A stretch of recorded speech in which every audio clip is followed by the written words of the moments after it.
ছাত্র শিবির কারা চিনা পারেনি। একটা কথা ভালো খবর দিই আপনাদেরকে, আগামী দিনে এমন একটা দিন আসতেছে যেদিন এদেশ চালাবার জন্য ছাত্র শিবিরের তৈরি করা নেতারা ছাড়া আর কোনো রাজনীতিবিদ খুঁজে পাওয়া যাবে না। কারণ ছাত্র শিবিরের মধ্যে কেন যোগ্য নেতা তৈরি হচ্ছে তাকে জানেন আপনারা? অনেকেই বলে জামাত শিবির যদি ক্ষমতার যায় অর্থমন্ত্রী আছে, পররাষ্ট্রমন্ত্রী আছে।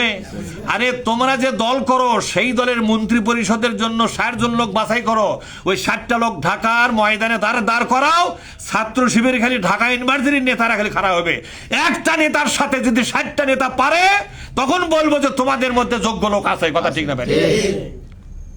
ছাত্র শিবিরের একটা নেতার সাথে বুদ্ধি, জ্ঞান, বিবেক, বিবেচনা, আমানতদারি এবং রাজনৈতিক প্রজ্ঞা এবং দক্ষতার সীমানার মধ্যে ঢোকার ক্ষমতা কারো নাই।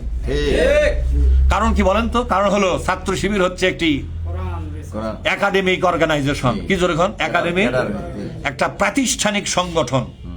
এখানে 300-400 বই পড়ানো হয়, রাজনীতির বই পড়ানো হয়, অর্থনীতির বই পড়ানো হয়, সমাজনীতির বই পড়ানো হয়, পররাষ্ট্রনীতির বই পড়ানো হয়, ইহকালের বই পড়ানো হয়, পরকালের বই পড়ানো হয়। ইহকাল, পরকাল, দুনিয়া, রাজনীতি, সমাজ, ক্ষমতা, সিয়ার যা আছে সবগুলোর উপরে পরিপূর্ণ দক্ষতা দিয়ে তাদেরকে তৈরি করা হয়েছে। আমার কথা বুঝতে পারেননি? আরে জামাত ইসলামী নেতারা লাগবেই না, ছাত্র শিবিরের ঢাকা ভার্সিটির যে করে নেতা আছে এর গোকি খালি যদি মন্ত্রী পরিষদ গঠন করবে দেওয়া হয়, গোটা বাংলাদেশ এই চৌকস মন্ত্রিসভা দেখে অবাক হবে এরা ছিল কোথায় রে। কথা ঠিক না ভাই? এরা চোর নয়, এরা বাটপার নয়। কতক্ষণ দেখায় এরা চোর বাটপার নয়। সুতরাং আগামী দিন বাংলাদেশ ছাত্র শিবিরের নেতৃত্বের জন্য অপেক্ষা করতেছে। ঠিক না ভাই? আগামী দিন বাংলাদেশের জনগণ ছাত্র শিবিরের নেতৃত্বের জন্য অপেক্ষা করতেছে। কারণ ওই দলগুলোতে যে নেতাগুলো আছে না, যেমন বিভিন্ন দলের ছাত্র রাজনীতি আছে না নাই, সেই ছাত্র রাজনীতির নেতা রাতের বেলা কি করে তাদের সাথীর লোকেরা জানে কিনা?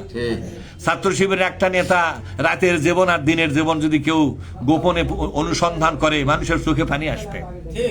ছাত্র শিবিরের নেতারা দিনের বেলা 5 ওয়াক্ত নামাজ, কোরআন অধ্যয়ন, হাদিস অধ্যয়ন, ইসলামী বই অধ্যয়ন, রাজনীতির বিশ্লেষণ, রাজনীতির চর্চা সবগুলো সমান্তরালে ভাবে করতেছে।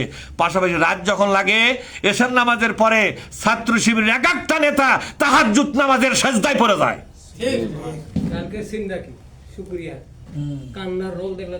আমার কথা কি বুঝতে পারছেন?